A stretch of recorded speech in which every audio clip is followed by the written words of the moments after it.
बिस्मिल्लाहिर्रहमानिर्रहीम। अस्सलामुअलैकुम my dear students, आप लोगों का स्वागत करता हूं केमिस्ट्री विद यूसुफ अब्दुल्ला में। आज हम लोग chapter number 2 9th chemistry structure of atoms को डिस्कस करने जा रहे हैं।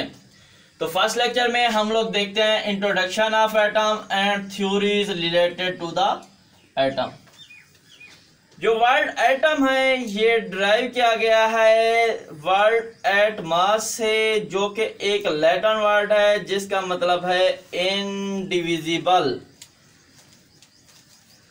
एटम का क्या मतलब है? इनडिविजिबल, यानी ये तकसीम नहीं हो सकता, इसको फर्दर पार्टिकल्स में डिवाइड नहीं किया जा सकता। ये बहुत ओल्ड नजरिया था जो कि किसने दिया था? ग्रीक फिलासफर डेमोक्रिटस ने सबसे पहले एटम को डिस्कवर किया और उसने कहा कि एटम क्या है? इनडिविजिबल पार्टिकल है। उसी ने ही एटम का नाम दिया, एक लैटिन वर्ड से लेकर, जो क्या है एटमास। इसने क्या कहा था डेमोक्रिटस ने? डेमोक्रिटस ने यह कहा था कि all matter is composed of टिनी indivisible particles called atoms.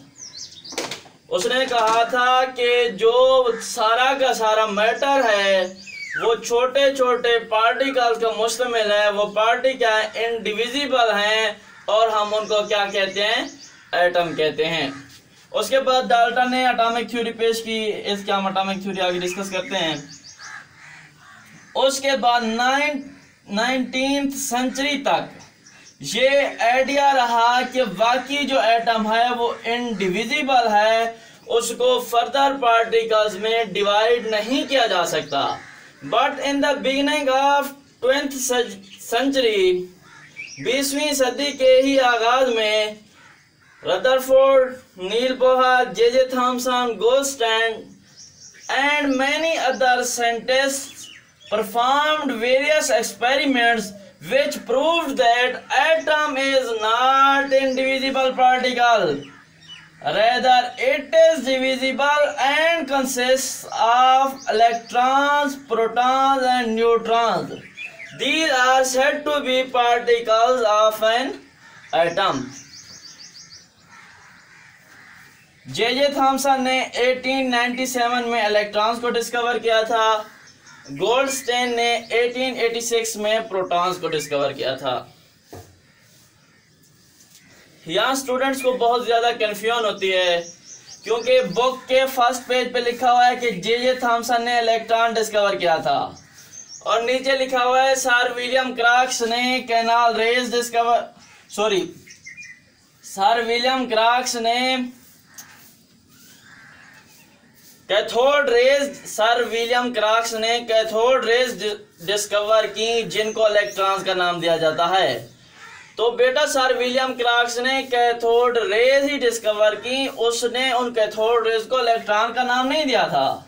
Cathode rays को इलेक्ट्रॉन का नाम जिसने दिया था वो जे थॉमसन था और इसने ही ई और m value of electron discover की थी। तो अगर आपसे एमसीक्यूज में पूछा जाए हु डिस्कवर्ड इलेक्ट्रॉन्स, तो वो क्या होगा? जे थॉमसन होगा, ना कि सर विलियम क्रॉक्स होगा। अब अगर हम लोग डाल्टन की एटॉमिक थ्योरी को देखें तो इसके 3 पॉइंट्स हैं।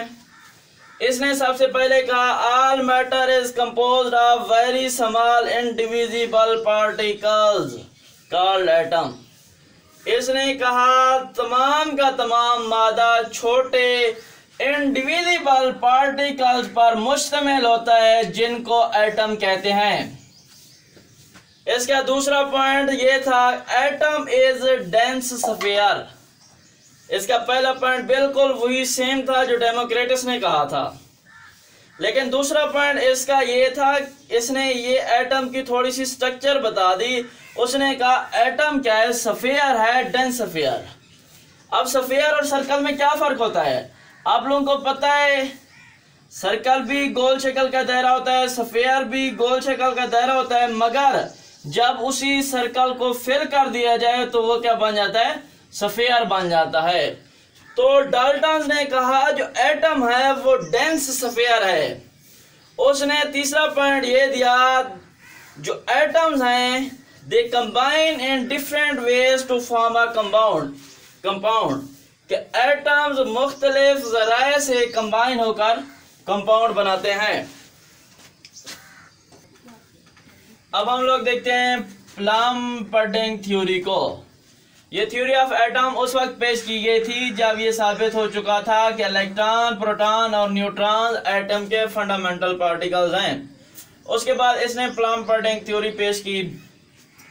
प्लम का मतलब होता है प्लांट और पडिंग कहते हैं जूसी टाइप मटेरियल को, जैसे आइसक्रीम हो गया, जैसे केक हो गया, जैसे दूसरे तरीके से आप वो बनाते होते हैं डिफरेंट टाइप से वो फूड मटेरियल्स। वैसे पडिंग फूड को कहते हैं, लेकिन मैंने जूसी टाइप मटेरियल यानी जो वो फूड जो जूस की तरह की हो। ये था प्लम-पडिंग थ्योरी। अब इस थ्योरी में इसने ये कहा कि जो एटम है वो क्या है, सॉलिड स्ट्रक्चर है, और सॉलिड स्ट्रक्चर है वो टोटली की टोटली भरी हुई है पॉजिटिव चार्ज पार्टिकल से, और जो उसमें नेगेटिव पार्टिकल्स हैं वो स्टक इनसाइड है, उसके ऊपर बिल्कुल उसके अंदर स्टक किए हुए हैं, यानी उसके अंदर धंसे हुए हैं, बिल्कुल उसी तरह से जैसे प्लम स्टक होता है पडिंग के अंदर। जैसे आप लोग घर में कोई स्वीट डिश नहीं बनाते तो उसमें क्या करते होते हैं, जैसे आप लोग केक बनाते हैं या क्या कहते होते हैं आइसक्रीम बनाते हैं, उसके ऊपर बादाम या डिफरेंट टाइप्स के मेवाजात उसके अंदर स्टक कर देते हैं और वो देखने से बहुत ज़्यादा खूबसूरत लग रहा होता है।